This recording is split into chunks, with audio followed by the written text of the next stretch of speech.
In 2014, Chapman University of California conducted their first survey on American fear.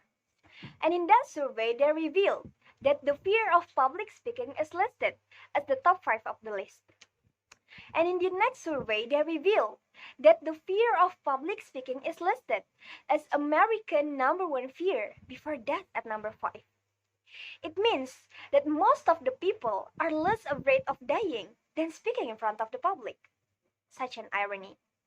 Besides, most of the experts estimates that as much as 77% of the population has some level of anxiety regarding public speaking.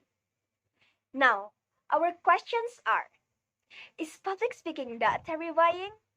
Why many people afraid of public speaking? Why many people feel nervous when they speak in front of the public? Is there any solution? Hello, good morning. I'm Dhiya Ainaiya Salsabila. For the next 10 minutes, I will share you the tips on how to overcome the fear of public speaking, including what is the fear of public speaking, why does the fear happen, and the last, how to overcome the fear of public speaking. So today, I will share you the tips on how to overcome the fear of public speaking.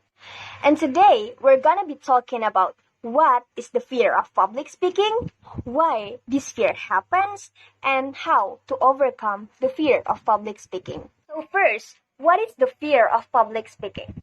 According to the research done at the University of Tennessee Knoxville, the fear of public speaking is the feeling of nervousness, dread, and concern along with a feeling of discomfort that comes when someone is speaking in public.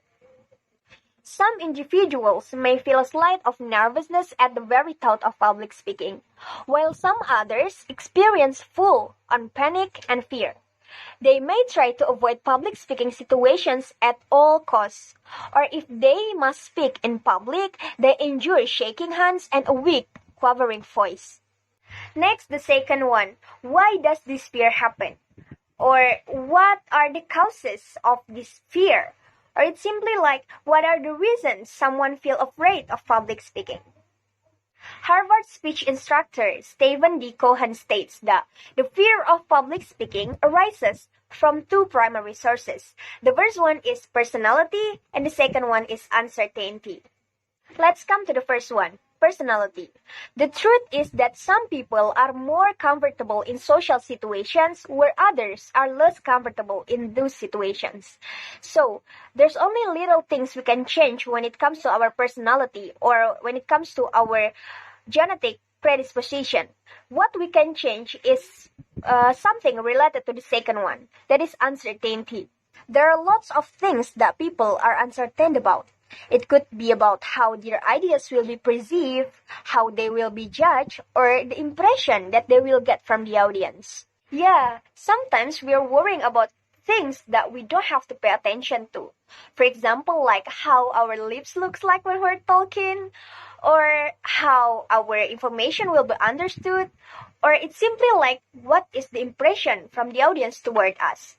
So the key is not to spend so much time worrying about that things, but rather focus on the opportunity that we have to stand in front of the audience and speak something that they care about. So now, the last one is how to overcome this fear of public speaking. From those causes that I've mentioned before, Terry Hart, senior producer and also entertainment reporter, shares her ways and tips to help us get better and feel better when we're speaking in public. She makes an acronym that is BRIEF, B-R-I-E-F. The first one is B, stands for believe. Believe what you're saying, because if you believe it, you will feel it and be able to present it in a way that you feel confident about. The second one is R for rehearse. There is no way to rehearse properly. You have to find your own right way. It could be in a shower, or it could be better if you rehearse in front of a person, such as your friends, because when you rehearse in front of a person, they will share you what works and what doesn't work in your speech. The next one is I for interesting. Trust that you are interesting. Trust that what you're saying is interesting to the people who are hearing it, because you are the only person that has the information. The fourth one is E for added. Make what you're saying concise, important, and only what needs to be there. The last is F. Fun. You are the experts. It doesn't mean that you have to give jokes, but if you have, it's better. But it simply means smile. Enjoy the moment. Everybody looks nice when they're smiling. Smile because you are telling the information that they need, and you are in a position where people want to hear you. So use that as your advantages. So, ladies and gentlemen, here we can conclude that the fear of public speaking is any kind of discomfort feeling that appear when someone is speaking in public. And there are two primary sources of this fear. The first one is personality and the second one is uncertainty. And we also have give some ways to improve or to overcome this fear that we cut short in an acronym that is brief, believe, rehearse, interesting, edit, and fun. Lastly, I will give a quote by Paul Arden. He explained about a process. So he said, too many people spend too much time trying to perfect something before they actually do it. So instead of waiting for perfection, run with what you go and fix along the way. So it means that it ends forever if we're waiting till we're perfect. So just do it and enjoy the process. That's all what I want to share to you. I'm Dhiya and Salsabila. Thank you.